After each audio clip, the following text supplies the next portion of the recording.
دوستوں، علامہ اقبال کا ایک شعر ہے جس سے وہ مسلمان کو ڈیفائن کرتے ہیں کہ مسلمان کون ہے۔ تو وہ کہتے ہیں کہ قہاری و غفاری و قدوسی و جبروت، یہ چار عناصر ہو تو بنتا ہے مسلمان۔ قہاری، غفاری، قدوسی اور جبروت، کہتے ہیں کہ یہ چار عناصر جب مسلمان میں ہوں تو وہ تبھی ایک سچا مسلمان وہ بنتا ہے۔ پہلی چیز قہاری یعنی قہر، جلال، غصہ۔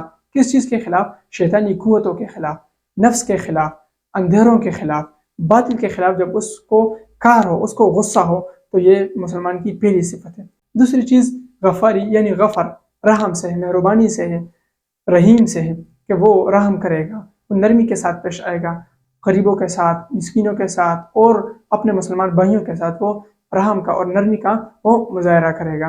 تیسری چیز قدوسی یعنی پاکیزگی اور بلائی، یعنی مسلمان کا دل وہ پاک ہوگا، وہ پاکیزہ ہوگا، وہ بلائی کا کام کرے گا، بلائی کی بات کرے گا، اس کا دل وہ پاک ہوگا۔ چوتھی چیز جبروت یعنی طاقت۔ کہتے ہیں کہ مسلمان کے پاس روحانی قوت ہوگی، مسلمان کے پاس روحانی طاقت ہوگی۔ روحانی طاقت کیسے حاصل ہوگی؟ جب ہم اللہ تعالیٰ کے احکام، اللہ تعالیٰ کی تعلیمات، اسلام کی تعلیمات، ان کو فالو کریں گے تو ہمیں روحانی طاقت ملے گی۔ تو یہ چار صفات ہیں کہ قہاری، غفاری، قدوسی اور جبروت، یہ ایک اچھے مسلمان اور ایک سچے مسلمان کی صفات ہے کہ اس کے دل میں یہ بیک وقت یہ چار چیزیں ہوں گی: قہاری، غفاری، قدوسی اور جبروت۔ اللہ تعالیٰ سے دعا ہے کہ یہ چار صفات ہمارے دلوں میں